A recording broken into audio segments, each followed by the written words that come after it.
Hey everybody, just wanted to make a video today about the recent NAR, National Association of Realtors lawsuit. And there's a lot of noise and a lot of fear and a lot of uncertainty right now in the real estate agent industry. And I just wanted to kind of talk a little bit about why I'm really not worried about all the change, and I'm actually looking at it as a positive. The National Association of Realtors was sued back in around 2019. Some of these lawsuits started to come out, and they finally just settled, which is going to change the commission structure specifically for buyers, and such that listing agents can no longer list homes with a fixed commission. Uh, it's got to be negotiable for both parties, and what this is going to lead to is probably less overall commissions throughout the real estate industry. But it's also going to allow for more flexibility. So a lot of realtors, I think, are going to be struggling in the short term because of this. There's just going to be change in the way it's structured. I don't think as buyers agents going to have as easy of a time just picking up a 3% commission.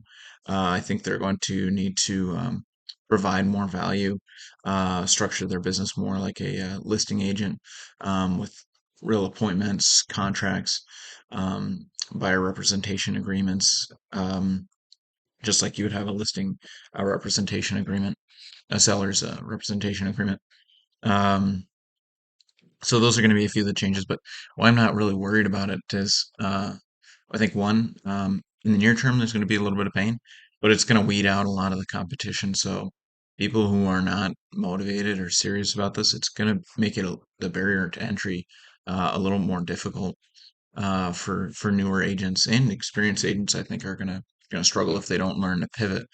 But as entrepreneurs, that's really where we, thrive. A successful entrepreneur can take a problem or a situation and look at it and find a way to innovate and change and solve the problem. And the people that are able to do that are going to be successful and maybe even more successful after these changes to our industry. I think we're in a time of a lot of innovation and change. And if you're able to capture that opportunity, it could mean really really good things. And then again, in the long run, I think it's really going to weed out just a lot of the smaller and part time and people who realtors who just do a few transactions a year. Um, and I think it may open the door for the more serious agents who really want to grow their business and provide value to the marketplace. Those are the people that are going to succeed. So um, I intend on falling into that latter category, and willing and able to pivot and innovate and change my business in order to make sure that this settlement is a positive for me and not a negative. So we'll just be watching the situation closely over the next few months, few years as the dust settles on it. But overall, I'm really not losing any sleep over this, and you shouldn't either. Thanks.